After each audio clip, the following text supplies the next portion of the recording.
শনিবার দিন মেয়ে মাস্টার বাড়ি গেছে।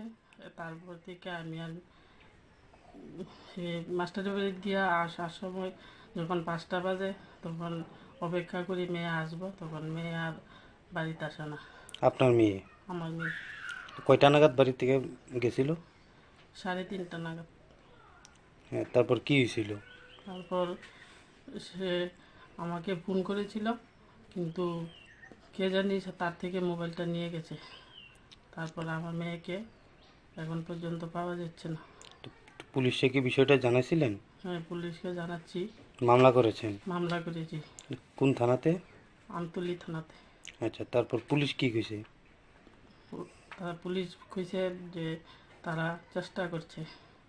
আচ্ছা আচ্ছা, তারপর কি হয়েছে বা এ, মানে যে ছেলেটা যে নিছে এ কি মানে জোরপূর্বক কি অপহরণ করছে না কিভাবে হয়েছে? হ্যাঁ, সে অপহরণ করেছে।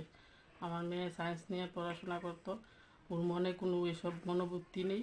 তবে ওর নামে উম, আগেও থানাতে আমরা ইয়ে করেছি, তার কোর্টে ওর বিচার চলছে? বিচার চলছে। ছেলেটার নাম কি? ছেলেটার নাম সুমন ঘোষ।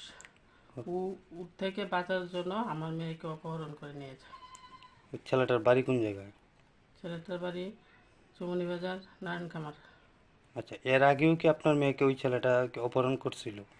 হ্যাঁ, ছেলেটা আমার মেয়েকে ধর্ষণের অভিযোগ করেছে, তারপর অপহরণ করে নিচ্ছে। আচ্ছা, এই মামলাটা এখনো চলছে? এখনো চলছে। তো আপনার কি মনে হয় ওই মামলা থেকে বাঁচার জন্য আবারও এই ঘটনা ঘটিয়েছে? হ্যাঁ, ওই মামলা থেকে বাঁচার জন্যই আমার মেয়েকেও আবার অপহরণ করে নিয়েছে। তো এখন আপনাদের দাবি কি?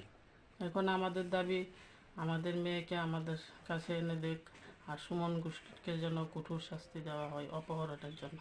কারণ সে নারায়ণ খামারের বিরুদ্ধে একজন বাজে ছেলে, মানে একদম নিচু জাতের ছেলে। ঠিক আছে।